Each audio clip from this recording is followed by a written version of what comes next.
그러면 이제 우리 하나님의 말씀을 같이 봉독하겠는데요. 불편하시겠지만 다시 한번 자리에서 일어나 주셔서 우리 한 절씩 교독하고 마지막 절은 합독하겠습니다. 오늘 하나님께서 우리에게 주시는 말씀은 누가복음 10장 1절부터 11절입니다.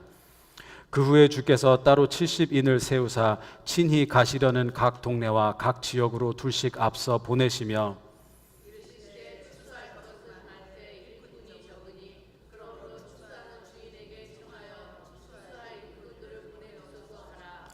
갈지어다 내가 너희를 보냄이 어린 양을 이리 가운데로 보냄과 같도다.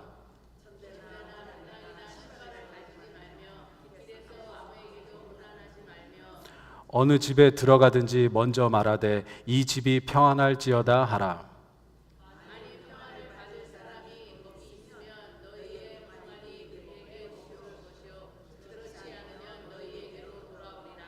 그 집에 유하며 주는 것을 먹고 마시라. 일꾼이 그 삭을 받는 것이 마땅하니라. 이 집에서 저 집으로 옮기지 말라.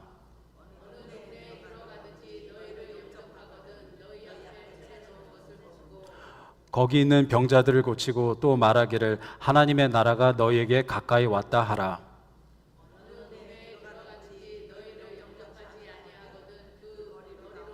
합독하겠습니다. 너희 동네에서 우리 발에 묻은 먼지도 너희에게 떨어버리노라. 그러나 하나님의 나라가 가까이 온 줄을 알라 하라. 이는 살아계신 하나님의 말씀입니다. 아멘. 그럼 이제 다 자리에 앉아주시기 바랍니다. 오늘 본문 역시 교회력에 따라 정해진 본문입니다. 근데 제가 이번 주에 이 말씀을 묵상하면서 정말 우리 교회에 필요한 말씀이라는 것을 확실히 깨달았습니다. 2001년 9월 11일에 어떤 일이 있었는지 다 기억하시죠? 2001년 9월 11일 다 우리가 너무 9/11 다 잘 아는 그 날이죠. 바로 월드 트레이드 센터 쌍둥이 빌딩이 테러로 인해 무너진 날입니다. 저는 약 20년 전에 2006년도인가 2007년도쯤에 그곳에서 근무하셨던 고 이희돈 장로님의 간증을 들은 적이 있습니다. 고 이희돈 장로님은 세계무역센터에서 부회장을 역임하셨고 9월 11일 날 그날 오전에 이사회 조찬 모임이 있었다고 합니다. 조찬 모임이 있던 그 층이 그 테러를 당했던 그 층이었다고 합니다. 그런데 그날 아침 이분이 이제 공항에서 내리셔서 딸기 주스를 이제 마셨는데 갑자기 복통과 배탈로 이사회 조찬 모임에 참석하지 못하게 됐다고 합니다. 그래서 이제 그분 밑에서 일하시는 스태프 3명한테 오늘 내가 너무 컨디션이 안 좋아서 배가 아파서 참석을 못한다. 그래서 고 이희돈 장로님과 그 스태프 그 3분들은 다 살아남으신 거예요. 첫 번째 빌딩이 공격당했을 때 장로님은 차를 타고 최대한 멀리 떨어진 곳으로 이제 가려고 이제 터널을 타고 이제 가려고 하는데 그때 차가 조금 막혔다고 합니다. 아무래도 출근 시간이니까 막혔겠죠. 그때 창문을 열고 emergency 하고 외쳤다고 합니다. 그런데 모두들 다 미친 사람이 소리 지른다고 생각하고 그냥 무시하고 그냥 다 갔다고 합니다. 근데 이 장로님이 그때 간증하셨을 때는 아마 그 터널에 있던 차들 그 많은 분들 한 반 정도는 그 무너진 빌딩의 잔해에 깔려서 죽지 않았을까 그분이 말씀하셨습니다. 제가 이 간증을 나누는 이유는 월드 트레이드 센터와 같은 사건이 일어나면 누구나 비상사태라고 외치죠. 누구나 외쳐요. 당연한 것이죠. 그런데 맞습니다. 죽습니다. 비상사태라서 피해야죠. 외칩니다. 그런데 우리 기독교인들은 예수 천당 불신 지옥은 믿어요. 그렇죠? 예수님을 믿으면 천국 가고 예수님을 믿지 않으면 지옥이라는 걸 너무나 잘 믿어요. 그리고 지옥이 어떤 곳이라는 것을 우리는 너무나 잘 알아요. 그런데 복음을 전하지 않아요. 전도가 쉽지 않다는 이유도 있겠지만 당장 전하지 않아도 별일 없겠지 하는 안일한 생각을 갖고 있어요. 근데 참 재밌는 것은 우리는 좋은 게 있으면 말하고 싶어지는 습성이 있어요. 그래서 맛있는 식당을 찾잖아요. 그러면 소문이 퍼져요. 그리고 여기도 물론 그렇겠지만 뉴욕, 뉴저지는 이 동네 학군이 좋다 그러면 소문이 쫙 퍼져요. 그러면 한국 사람들이 쫙 모여요. 중국 분들도 쫙 모이고, 그리고 그곳에는 이미 유태인 분들이 계시고, 입소문으로 다 퍼져요. 근데 우리는 천국과 지옥을 믿는다고 하지만 잘 전하지 않아요. 참 안타까운 것은 오늘날 많은 기독교인들이 우리만 하나님 잘 믿고 축복받으면 된다는 생각이 있는 것 같아요. 그리고 우리 교회만 잘 되면, 부흥하면, 이런 생각이 있는 것 같아요. 1904년 영국 국왕 에드워드 7세는 구세군 그 살베이션 알미 있죠, 창설한 그 윌리엄 부스를 왕실로 초청했다고 합니다. 그때 왕은 그 윌리엄 부스 창설자에게 그대가 원하는 것이 무엇입니까? 이렇게 물었대요. 왕으로서 할 수 있는 것은 다 해드리겠습니다. 근데 이 구세군 그 대장 윌리엄 부스는 겸손한 목소리로 이렇게 말했다고 합니다. 제가 바라는 것은 한 영혼이라도 더 구하는 것입니다. 이것이 저의 소망이요 야망이며 최고의 기쁨입니다. 근데 이게 예수님의 마음이 아닐까요?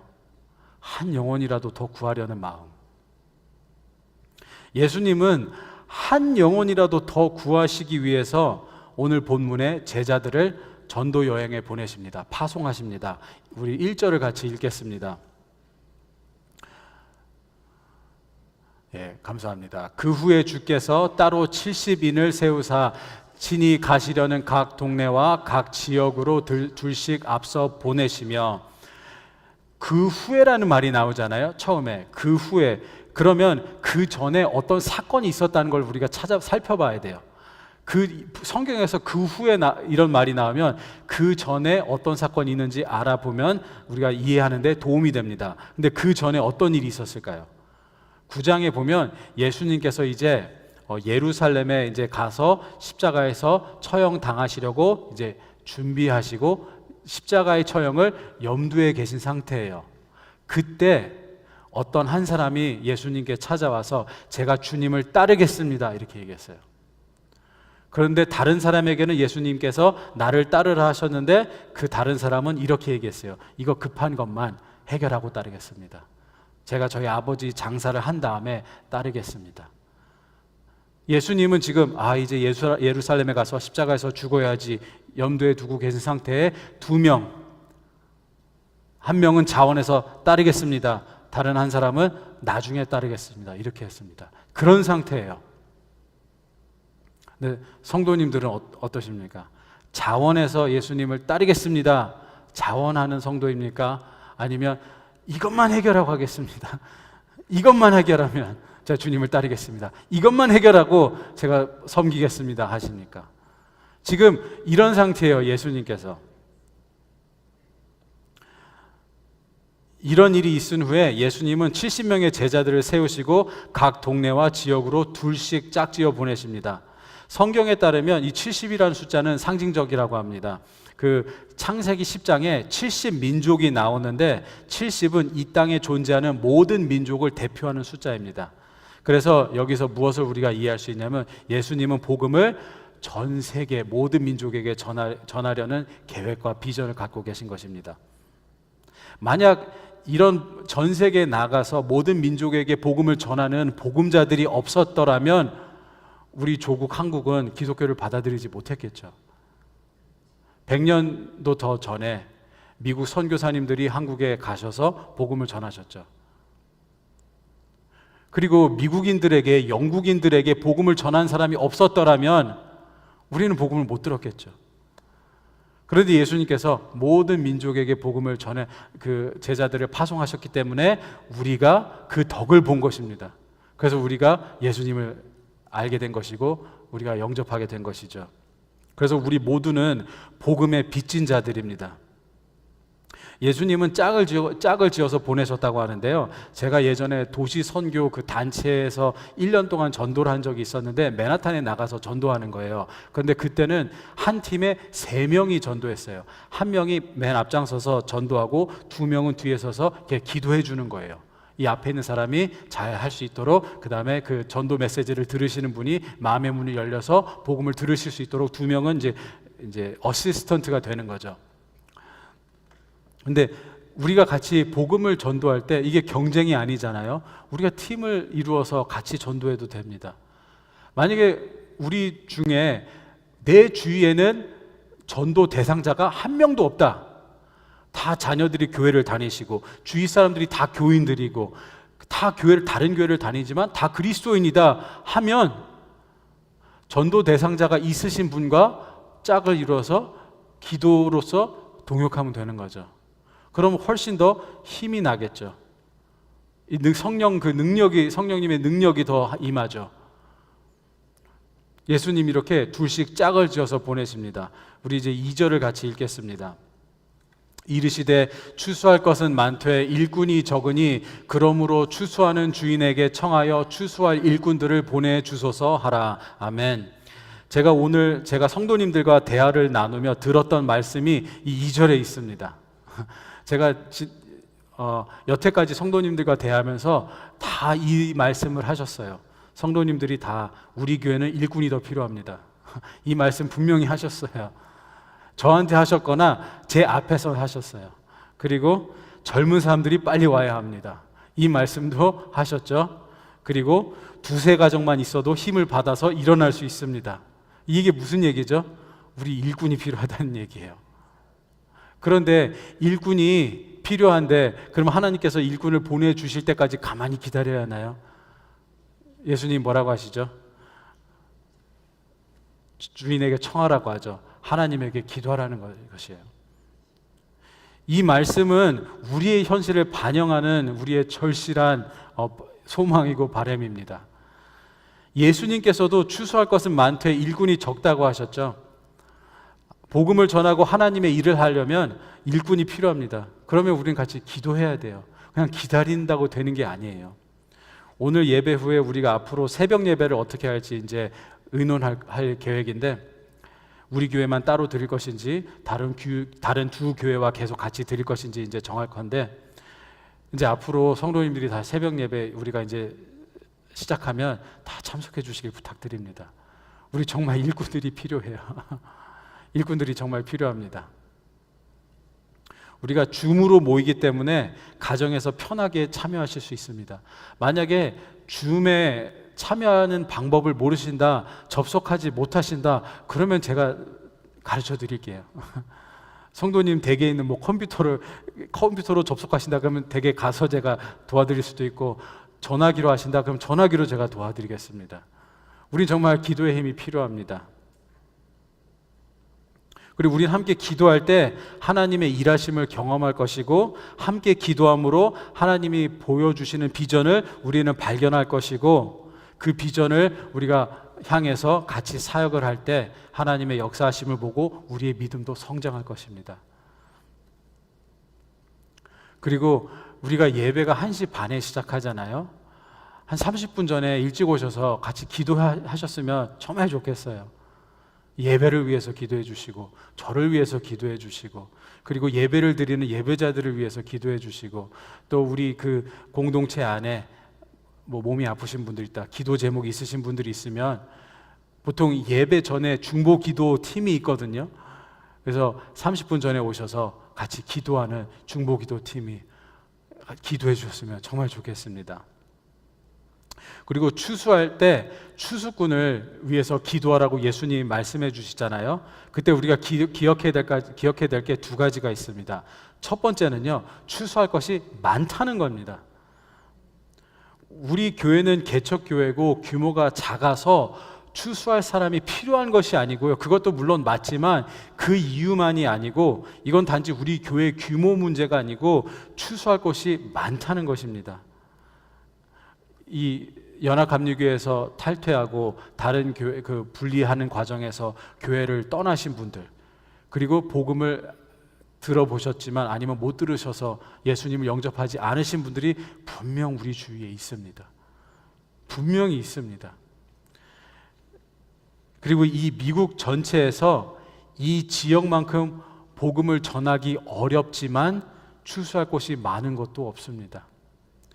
이 미국 퓨 리서치라는 조사하는 단체에서 거기 설문조사를 봤는데 이 뉴잉글랜드 지역만큼 이 메마르고 전도할 사람들이 많은 곳은 시애틀밖에 없다고 합니다.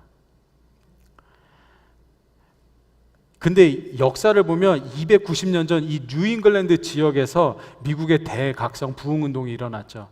그래서 부흥이 일어났죠. 미국 전역으로. 그 당시에는 하도 사람들이 예수님을 영접해서 교회 안에 들어올 수가 없어서 들판에서 설교했다고 합니다.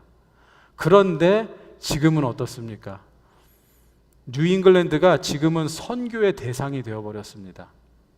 미국 전체가 신앙을 버리고 떠나고 있지만 뉴잉글랜드 지역은 지역 중에서 가장 심합니다.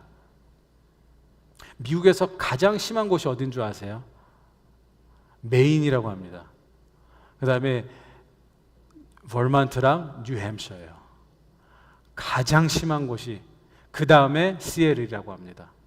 근데 이 뉴잉글랜드 지역에 2007년도에는 기독교인의 비율이 76%였대요.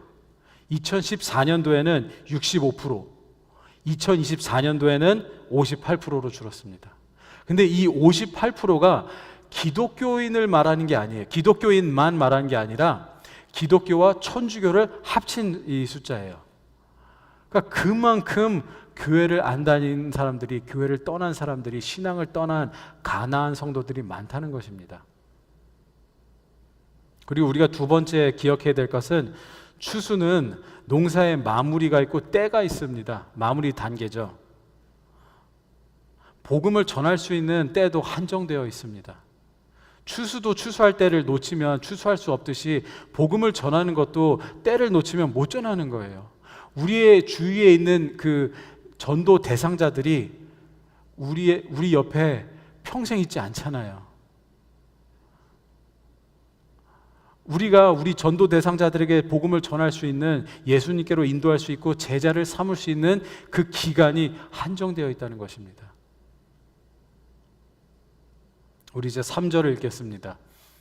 갈지어다 내가 너희를 보냄이 어린 양을 이리 가운데로 보냄과 같도다. 아멘.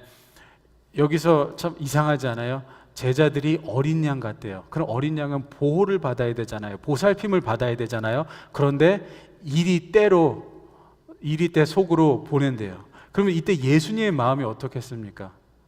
저는 아직도 제 미국 처음 왔을 때, 제가 학교 이제 처음에 입학했을 때 저희 아버지의 눈빛을 아직도 기억해요. 미국 처음 왔어요.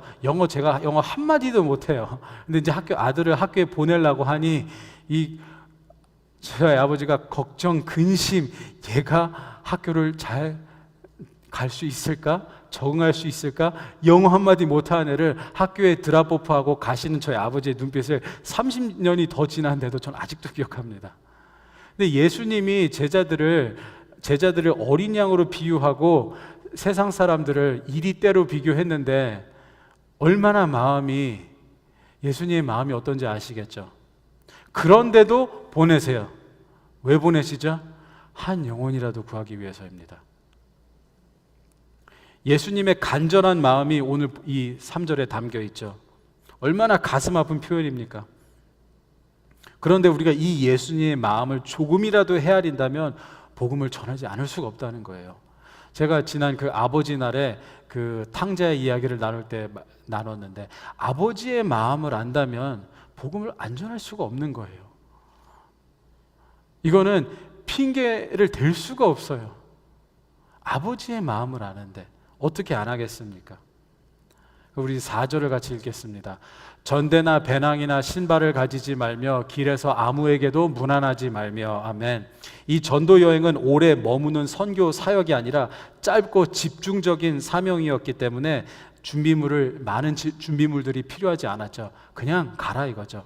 그리고 아무에게나 무난하지 말라. 왜 그렇죠? 우리가 어디 갈 때 아는 사람 만나서 잡담하기 시작하면 20-30분이 훅 지나갑니다.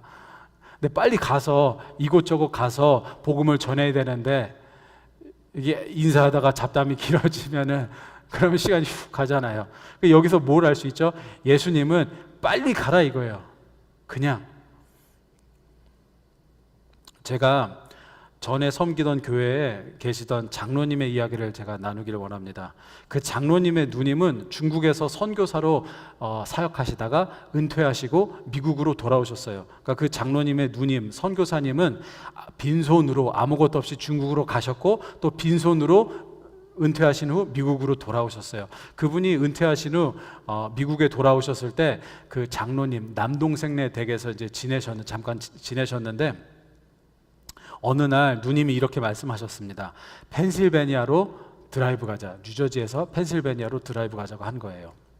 그래서 장로님 부부는 누님을 모시고 펜실베니아로 이렇게 드라이브를 갔습니다. 그런데 어느 동네를 지나는데 그 선교사님이, 은퇴한 선교사님이 저 집 마음에 든다. 나 앞으로 저 집에서 살 거다. 이렇게 말씀하셨대요. 그래서 이 장로님은 황당하고 당황하면서 아니 저 집 좋아 보이는데 돈 한 푼도 없으면서 저 집을 어떻게 사요? 이렇게 질문을 했대요. 그러니까 그 누님이 하나님이 주실 거야. 주시기로 했어. 딱 이렇게 말씀하셨대요. 그런데 그리고 얼마 후에 어떤 분이 나타나서 은퇴한 선교사님이 미국에서 이제 돌아오셨으니 살 집이 필요하실 테니 집이 필요할 거라고 하면서 집값이랑 수리비와 인테리어비를 다 줬다고 합니다. 그때 제가 들었던 액수가 얼마인지 제가 확실히 기억은 안 나는데 굉장히 그 1밀리언 조금 안 됐어요. 그분은 빈손으로 하나님께서 보내셔서 중국으로 가셨어요. 그리고 빈손으로 그냥 미국으로 오셨어요. 근데 계속 동생네에서 있을 수는 없잖아요. 그런데 하나님께서 주실 거야 하면서 그 집을, 하나님께서 이 집을 주실 거야 하면서 그리고 그 집에서 들어가 사셨답니다. 여기서 우리가 뭘 배울 수 있죠? 어떤 부분을 도전받을 수 있죠? 전도할 때 나는 가진 게 없어서, 나는 말주변이 없어서, 나는 준비가 안 돼서, 훈련이 안 돼서 이렇게 생각할 수도 있지만 전도는 우리가 하나님께 순종할 때 하나님께서 필요한 것을 공급해 주십니다. 복음을 전하는 일은 우리의 능력으로 하는 것이 아니죠. 성령님의 능력으로 하는 것입니다. 그럴 때 우리가 순종하고 나갈 때 하나님의 능력과 공급하심 안에서 이루어진다는 사실을 믿고 우리는 순종으로 나아가야 합니다. 이제 5절과 6절을 읽겠습니다. 어느 집에 들어가든지 먼저 말하되 이 집이 평안할지어다 하라. 만일 평안을 받을 사람이 거기 있으면 너희의 평안이 그에게 머물 것이요 그렇지 않으면 너희에게로 돌아오리라. 아멘. 유대인들에게 평안을 빕니다라는 인사는 단순한 인사가 아니고요, 상대방에게 해줄 수 있는 최고의 축복이었습니다. 유대인들은 평안보다 샬롬보다 더 큰 복은 없다고 믿었습니다. 그렇다면 우리에게 평안은 어떻게 임할까요? 그냥 평안하세요 이렇게 위로의 말을 전하면 임할까요? 평안은 하나님의 나라가 임할 때 평안이 임합니다. 그러면 하나님의 나라는 어떻게 임하죠? 예수님을 영접하고 그분의 통치를 받고 말씀에 회개하고 순종할 때 하나님의 나라가 임합니다. 그럴 때 하나님께서, 성령님께서 주시는 기쁨과 평안이 있는 것이죠.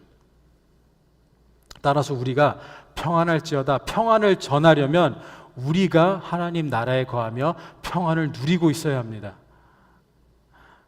우리가 우리 얼굴이 걱정, 근심하고 불안해하면서 평안하세요라고 할 수는 없잖아요. 그러면 속으로 그러겠죠. 당신이나 잘하세요. 겉으로 하지는 않겠지만 나는 걱정, 근심에 힘들면서 평안해서는 안 되잖아요. 그 얘기는 우리 전도자들은 하나님 나라에 거하며 항상 회개하고 순종하고 하나님의 말씀에 순종하고 그분의 통치를 받는 삶을 살아야 합니다.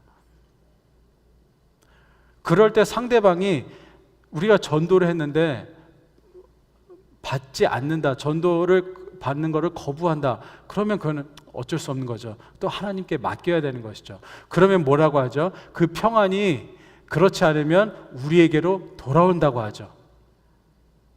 제가 전도하면서 사역을 하면서 제가 경험을 했는데요.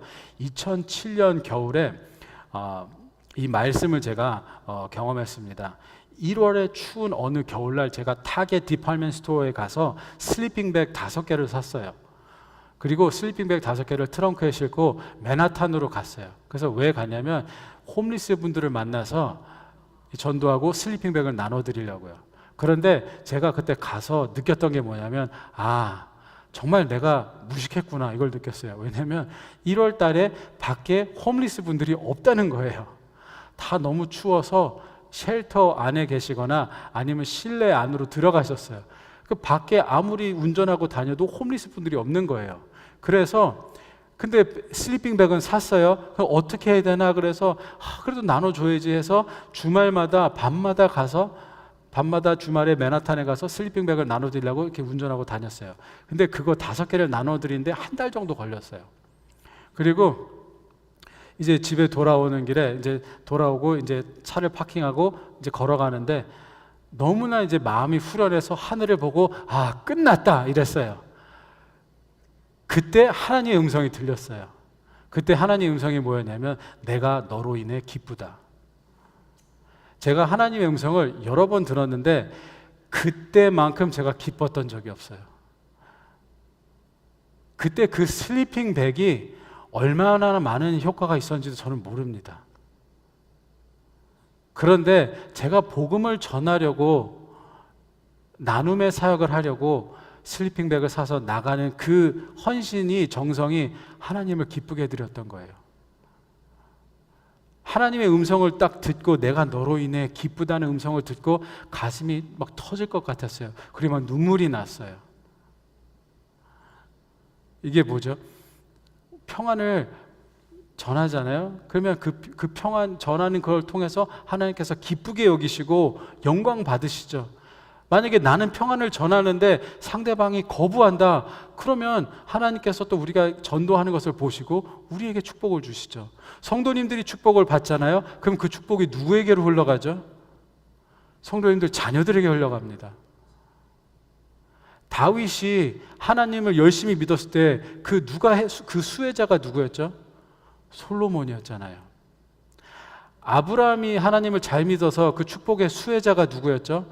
이삭이었어요. 그래서 성경을 이렇게 보잖아요. 그럼 이삭만큼 인생을 잘 산 사람이 없어요. 이삭이 어떤 삶을 살았죠? 하나님께서 복을 주셨어요. 그래서 재정적으로 잘 살았어요.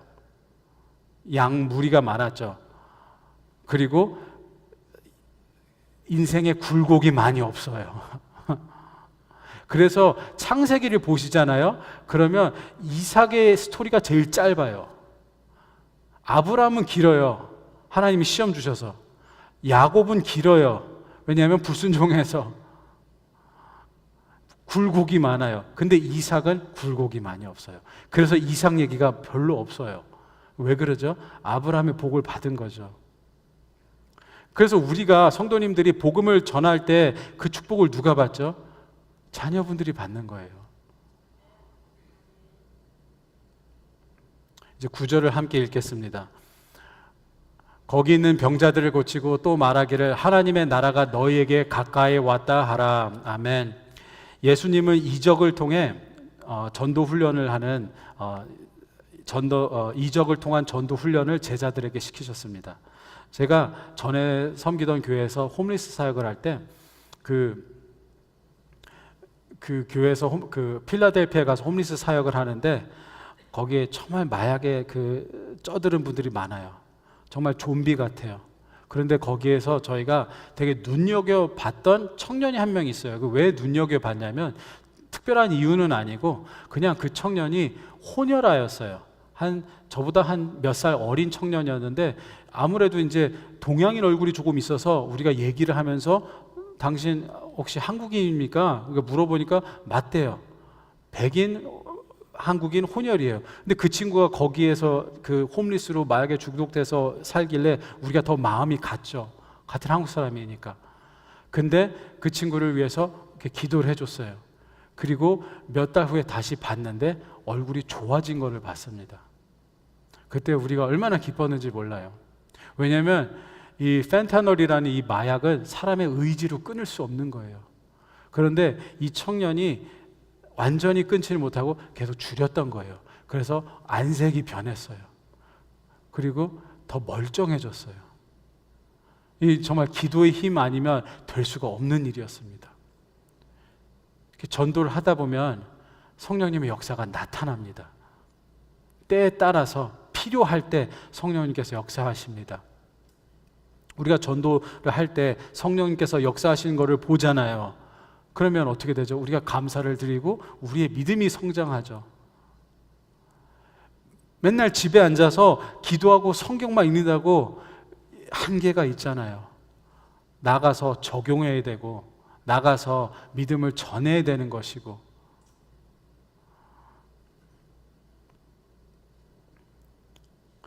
우리 교회는 작은 교회면서 만약 하나님이 함께하지 않으셨잖아요. 그러면 없어질 수도 있는 교회였다고 생각해요. 제가 성도님들에게 이렇게 얘기를 이렇게 들어보면 와, 이렇게 아직까지 우리가 예배를 드리고 있는 게 신기해요. 저는 성령님께서 하나님께서 함께하신 줄 믿습니다. 그리고 갑자기 저희 부부도 예상하지 못했는데 저희는 서부로 가려고 했는데 여기로 오게 됐어요. 아직까지도 예배를 드리고 목회자가 오고, 그리고 우리 교회가 한미연회 소속으로 들어오고, 그래서 한미연회 소속에 이제 우리가 함께해서 도움도 받게 되고, 이게 다 하나님의 섭리와 계획 안에 있다는 증거입니다. 그럼 이제 우리가 해야 할 일이 있습니다. 그거는 예수님을 모르는, 복음을 떠나신 분들, 교회를 떠나신 분들, 그분들에게 전도하는 것입니다. 전도가 무엇이죠? 전도가 뭐죠? 하나님의 나라는 이미 임했습니다. 그냥 우리가 죽어서 가는 그 천국이 아니라 하나님의 나라가 이미 임했습니다. 예수님을 영접하고 그분의 통치를 받고 회개하고 순종하면서 살면 하나님의 나라에 그 기쁨을 누릴 수 있고 평안을 누릴 수 있고 살아계신 하나님을 경험할 수 있습니다. 이 말을 선포하는 것이죠. 그리고 우리가 이 전도를 하려면 우리가 이 하나님 나라 복음을 살아내야 합니다. 그냥 교회에서 예배만 드리고 끝나는 것이 아니라 매일매일 순종하고 예수님의 그 말씀에, 성령께서 주신 음성에 순종하고 통치를 받고 회개하고 우리가 이 삶을, 믿음의 삶을 살아내야 합니다. 그럴 때 기쁨이 임할 것이고, 그럴 때 주위 분들이 우리에게 물어볼 것입니다. 주위 분들이 알 거예요. 아, 이 사람 변했다. 이 사람 뭐가 달라졌다. 이 사람은 좀 뭐가 다르다. 사람들이 그걸 봐야 마음의 문도 열리잖아요. 그래서 우리가 이 하나님 나라 복음을 살아내야 합니다. 이것이 예수님께서 우리에게 주신 지상 명령입니다. 이 명령에 순종할 때 하나님께서 살아 역사하시는 것을 우리가 경험할 것입니다. 그럴 때 하나님의 축복이 성도님들 가정에 임하고 자녀들에게 흘러갈 것입니다. 이제 앞으로 복음을 전하겠다고 결단하시기를 예수님의 이름으로 축원합니다. 같이 기도하겠습니다.